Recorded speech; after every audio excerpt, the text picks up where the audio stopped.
সাকিব আল হাসানকে লাল সবুজের জার্সিতে ফেরানো যেন এক ক্লাইম্যাক্স ড্রামার একটি এপিসোড।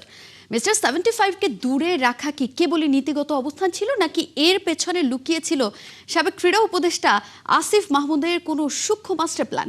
সাবেক ক্রীড়া উপদেষ্টা এখন শাস্তি মাথা পেতে নেয়ার যে বুলি আওড়াচ্ছেন, তা যেন ঠাকুর ঘরে কে রে আমি তো কলা খাইনির মতো এক হাস্যকর আত্মপক্ষ সমর্পণ। নিজের গোয়ার্তুমি আর ব্যক্তিগত ইগো চরিতার্থ করতে গিয়ে তিনি দেশের ক্রিকেটের বাজিয়েছেন 12টা। এমন অভিযোগে সাকিব ভক্তরাও দুদকের দরজায়। বর্তমান ক্রীড়ামন্ত্রী আমিনুল হকের গ্রিন সিগন্যাল থাকা সত্ত্বেও সাকিবের ফেরার পথ হচ্ছে কণ্টকাকীর্ণ। এই ইগোর লড়াইয়ের জবনিকা ঘটিয়ে দ্য কিং কবে ফিরবেন দেশের মাটিতে, সেই অপেক্ষায় আছে পুরো একটা নেশন। দর্শক, সেসব বিষয় নিয়ে আজ কথা বলবো। আমাদের সঙ্গে স্টুডিওতে আছেন ক্রীড়া সাংবাদিক সঞ্জয় সাহা পিয়াল। যাচ্ছি তার কাছে। পিয়াল, আপনাকে স্বাগত জানাচ্ছি। এই যে একটা ড্রামা, ক্লাইম্যাক্স ড্রামা বলছিলাম আমি, একটা এপিসোড, প্রতিদিন একজনের একটা স্টেটমেন্ট চলছে। এই স্টেটমেন্টের পর সাকিব আল হাসানের পাকিস্তান সিরিজ দিয়ে ফেরার কথা ছিল, সেটা তো একেবারেই এখন বলা যেতে পারে যে সম্ভব না কোনো মতেই। না, আপনি যেটা বললেন যে একটা মানে প্রতিদিনই একটা এটা নিয়ে একটা কেমন যেন সবাই কথা বলছেন। হ্যাঁ, কখনো আমরা দেখছি বিসিবি পরিচালকরা কথা বলছেন, কখনো মন্ত্রী কথা বলছেন, কখনো আমরা দেখলাম সাবেক ক্রীড়া উপদেষ্টা কথা বললেন। তো সব কিছু মিলে আমার কাছে কেন জানি মনে হচ্ছে যে যার বিয়ে তার হুঁশ নাই, পাড়াপড়শির ঘুম নাই। মানে সাকিব কি বলেন, সাকিব কি ফিরতে চান, সাকিব কি খেলতে চান, সাকিব কতটা ফিট আছেন, কিংবা আমি বলতে চাচ্ছি যে সাকিবের কোনো মতামতকে আমরা পেয়েছি মিডিয়াতে। আমরা কিন্তু মিডিয়াতে যোগাযোগ করেছি, আমরা শুধু নয়, অনেকে অনেকভাবে যোগাযোগ করার চেষ্টা করা হয়েছে তার সঙ্গে, হোয়াটসঅ্যাপ মেসেজ, ফোন কল করার চেষ্টা করা হয়েছে, এবং তার কিন্তু তিনি অনেক টেক্সট মেসেজ দেখার পরে কিন্তু তিনি সবকিছু পরে একটা রিপ্লাই দেন, দেখা যাক কি হয়, কিংবা সবকিছু শোনার পরে একটা 2 হাত জোর করে একটা ইমোজি। মানে সাকিবের পক্ষ থেকে কিন্তু এখন কিছুই জানা যায় না, তিনি জানেও না। অনেক সময় অনেকে বলেছেন তিনি জানেও না তার আইনজীবী কি করছেন না করছেন, অথচ এই দিক দিয়ে আমরা সব কিছু আয়োজন করে প্রত্যেক দিন এটা নিয়ে মানে আমরা কথা বলছি। আমার কেন জানি মনে হয় এটার দুটি ব্যাপার থাকতে পারে। যে আপনি ওয়ার্ল্ড কাপ, আমরা জানি আমরা ওয়ার্ল্ড কাপ খেলতে পারছি না, এটা আমাদের ক্রিকেট ব্যর্থতা, আমাদের বোর্ডের ব্যর্থতা।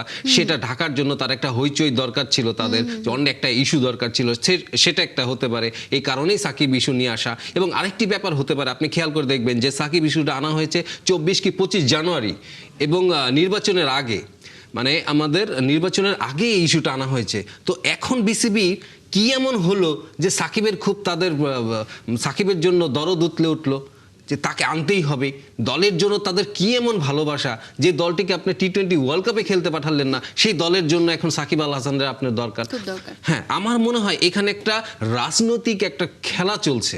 আপনি এটা এমন হতে পারে, আমি জানি কনফার্ম না, আমি বললাম যে অপশনগুলো এমন হতে পারে, আলোচনাগুলো যদি আমরা একটু ভিন্নভাবে করি, যে আপনি খেয়াল করে দেখেন যে এই সরকার নতুন সরকার, তো এই সরকারের কাছে বিসিবি ঠেলে দিচ্ছে, এবং সেই ক্রীড়া মন্ত্রণালয়ের কাছে তার কাগজ মানে একটা আবেদন করেছে যে সাকিবের মামলাগুলো যেন বিবেচনা করা হয়। ক্রীড়া মন্ত্রণালয় কি করবে? আপনি কেন এটা স্বরাষ্ট্র মন্ত্রণালয়ে দিবেন না?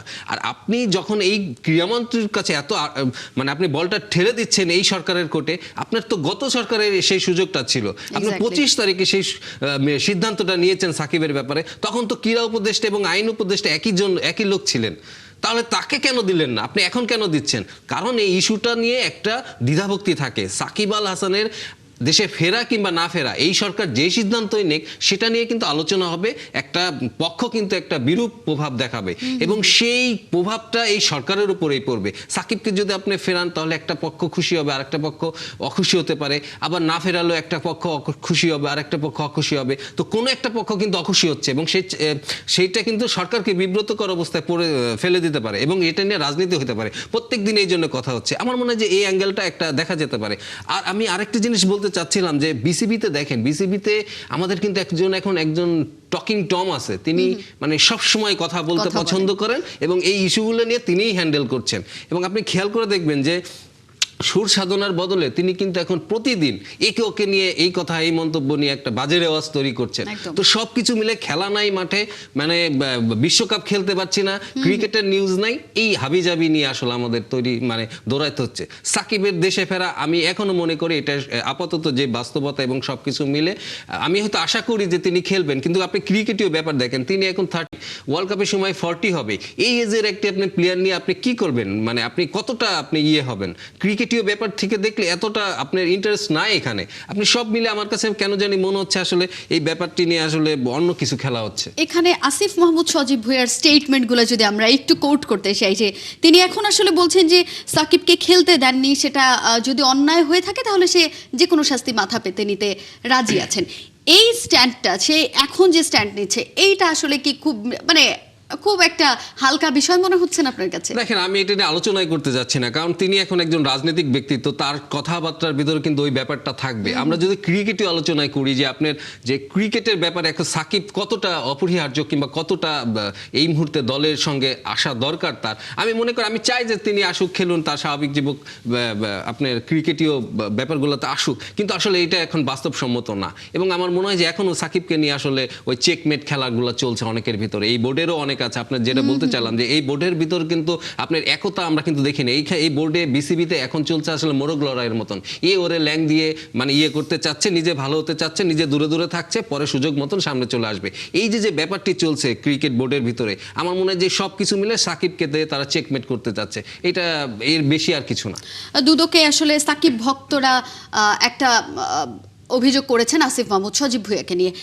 এই ব্যাপারটা আসলে সাকিবের যে মামলাজনিত একটা জটিলতা আছে, সেইটাকে আসলে কতখানি ক্লিয়ার করতে সাহায্য করবে? দেখেন, আমরা ওই বেশ কিছু গত 1.5 বছর এটা বেড়েছে। আমরা দেখেছি যে প্রেস ক্লাবের সামনেও কিন্তু একটা গ্রুপ থাকে, মানে সবসময় তাদেরকে গ্রুপ বলে ওর কাছে ভাড়া করে নিয়ে যাওয়া যায়। আমার মনে হয়, আমার কাছে 1.5 বছর কিংবা তারও মনে হচ্ছে এরকম একটা গোষ্ঠী আছে আমাদের এখানে, এমন একটা গ্রুপ আছে যারা কিন্তু যে আমরা সাকিব গ্রুপ বলি, সাকিব বিরোধী গ্রুপ বলি, এর গ্রুপ বলি, তার গ্রুপ বলি, এরা আসলে প্রফেশনাল, এরা আসলে অনেক কিছুই করতে পারে, অনেক কিছু দেয়। তো এইটা নিয়ে আমার মনে হয় যে সাকিবের যে মামলা কিংবা আমরা যেহেতু ওই দিককার লোক না, আমরা অতটা ভালো জানবো না, আমরা ক্রিকেটের ব্যাপারগুলো নিয়ে থাকতে পছন্দ করি। আমি আবারও বলছি যে আমরা চাই যে মাঠের ক্রিকেট নিয়ে আমরা আলোচনা করতে। এই আসবে কি আসবে না, আমি সমর্থকদের এইটুক বলতে চাই যে আপনারা বাস্তব একটু অন্যভাবে চিন্তা করেন, দেখেন আপনারা তাহলেই বুঝে যাবেন কি হচ্ছে। আমরা কিন্তু ওয়ার্ল্ড কাপটা খেলতে পারিনি। আপনার আমিনুল ইসলাম বুলবুল, তাকে কিন্তু মানে ঘুরি উৎসবে নিয়ে যে লাহোরে লাটাই ধরা দিয়ে দেওয়া হয়েছে। এবং পিয়াল রিপোর্টটাতে দেখছিলাম যে সাকিব আল হাসানের সবশেষ আপডেট জানতে চাওয়া হলো সহসভাপতি ফারুক আহমেদের কাছে। তিনি আসলে এখন কিন্তু একটা জল ঘোলার মতো একটা অবস্থায় ফেলে দিয়েছেন, যে আমরা সব জানিয়ে দিয়েছি, আমাদের যা জানানোর ছিল আমাদের পক্ষ থেকে সব জানানো হয়ে গেছে। তাহলে আসলে এখন সাকিবের ফেরার বিষয়টা নিয়ে বিসিবির যে একটা ঝাপসা একটা অবস্থা, এইটা আসলে কতটুকু যৌক্তিক? আমি এটা যেটা ফারুক ভাই বললেন, এবং মানে ধরি মাছ নাছুই পানি, এবং তারা মানে ওই বলের কোডটা সরকারের কাছে দিয়ে দিয়েছেন, এখন সরকার যে সিদ্ধান্ত নেবেন সেটাই। তো এত সহজ কিংবা সরল ব্যাপারটা না, আমি এটাতে আশাবাদী না। এবং সাকিবের ইস্যুতে আমি মনে করি না, আমি যেটা বারবার বলছি যে আমি মনে করি না যে তাকে নিয়ে খুব সিরিয়াস সবাই আছে, ওই সবাই ওর গায়ে ঠেলছে। তার মানে বোর্ডও আসলে এমন একটা অবস্থানে আছে যে ওই যে ধরি মাছ নাছুই পানির মতো অবস্থা। আরেকটা বিষয় যেটা দেখছিলাম, তামিম ইকবাল সবার সঙ্গে একটা সৌহার্দ্যপূর্ণ একটা আচরণ করছেন, সেই সম্পর্কটা বজায় রাখার চেষ্টা করছেন। একই সঙ্গে গুঞ্জন আছে আমিনুল ইসলাম বুলবুল, তিনি আসলে নিজের পদত্যাগের কথা তার ঘনিষ্ঠজনদেরকে জানাচ্ছেন। এই গুঞ্জনটা কতটুকু সত্যি হতে পারে? আসলে আপনি যেটা বললাম যে এই বিসিবিতে এখন এমন কিছু চলছে, আপনি কল্পনা করতে পারবেন না। এই যে গুঞ্জনটা, এটা কে ছড়িয়েছে?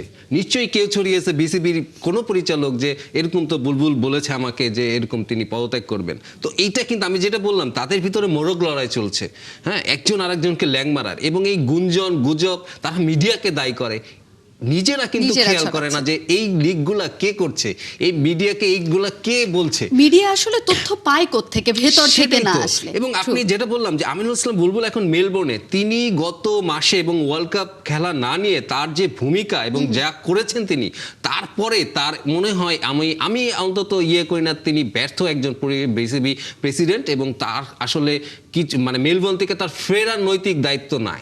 এবং আপনি যেটা বললাম যে তাকে কিন্তু লাটাই ধরাই দিয়েছে আসলে পিসিবি পাকিস্তান থেকেই, অনেক শুরু থেকে। মানে আমরা দেখেছি যে এই ইস্যুটা নিয়ে পাকিস্তান এবং সৈয়দ আশরাফ তার একটা ইন্টারভিউতে বলেছেন যে পিসিবি উস্কিয়েছে ভারতকে, বাংলাদেশকে, যাতে নাকি ভারতে না খেলতে যায়। এবং বুলবুল ভাই সেটা পারপাস সার্ভ করছেন। এবং তিনি লাহোরে গিয়ে যে ঘুড়ি উৎসবে গিয়েছেন, সেখানে তার ঘুড়ি কিন্তু ভোকারটা ততক্ষণে। আপনার পাকিস্তান ওয়ার্ল্ড কাপ খেললো, ভারতের সঙ্গে খেললো, হারলো, আজকেও তাদের একটা ম্যাচ আছে, মানে সবকিছুই তারা করলো, বাংলাদেশকে কিছুই করলো না। কাঁধে বন্দুক বন্দুক রেখে সবকিছু কিছুই করে, মানে পুরা ব্যাপারটা নিয়ে আমিনুল ইসলাম বুলবুল পুরা ব্যর্থ। এবং তার কিন্তু তিনি আইসিসির সঙ্গে যেভাবে পায়ে পা লাগিয়ে ঝগড়া করেছেন, গলা ফুলিয়ে রক ফুলিয়ে কথা বলেছেন ঢাকাতে, তারপরে কিন্তু তার এখন মেলবোর্ন থেকে দুবাইতে যাওয়া কঠিন। তো আমি জানি না তিনি কি করবেন। এবং তামিম যেটা ইকবালের বললাম, আসলে এই যে বোর্ড প্রেসিডেন্ট হওয়ার যে গুঞ্জনটা, এইটা আসলে এটা এর আগেও কয়েকবার উঠেছে, এখন আবার নতুন করে উঠলো। হ্যাঁ, আসলে যেটা হয় আমরা তো পারিপার্শ্বিক সবকিছু দেখে একটা অনুমান করি এবং একটা possible কিছু দাঁড় করাই। করতে পারি। এই মুহূর্তে বিসিবিতে দুইটা পক্ষ আছে আপনার, যারা নাকি বিভাগীয় পর্যায় থেকে উঠে এসে পরিচালক হয়েছেন আর যারা ক্লাব পর্যায় থেকে উঠে এসে পরিচালক হয়েছেন। আপাতত তারা যারা বিভাগ থেকে কিংবা অন্যান্য ডিস্ট্রিক্ট থেকে কিংবা সরকারি কোটায় এসেছেন তারা কিন্তু একটু টেনশনে আছেন যে কি হতে পারে, এবং যারা ক্লাবে আছেন তারা মনে করছেন তারা ঠিক আছেন, তাদের ইয়েটা বৈধ ছিল।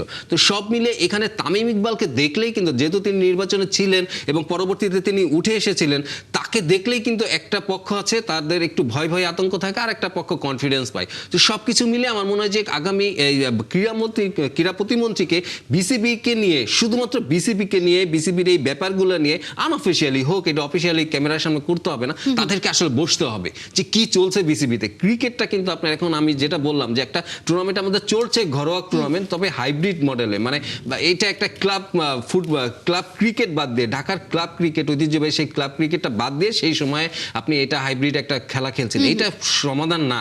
আপনি সবাইকে নিয়ে বসেন, ক্রীড়ামন্ত্রীকে বলছি, তাহলে হয়তো একটা সমাধান আসবে। এবং যারা আতঙ্কে আছে তাদেরকে আপনি যদি রাখতে, মানে তাদেরকে আশ্বস্ত করতে পারেন, কিংবা যারা খুব কনফিডেন্স আছে তাদেরকেও সতর্ক করতে পারেন যে কি হতে যাচ্ছে।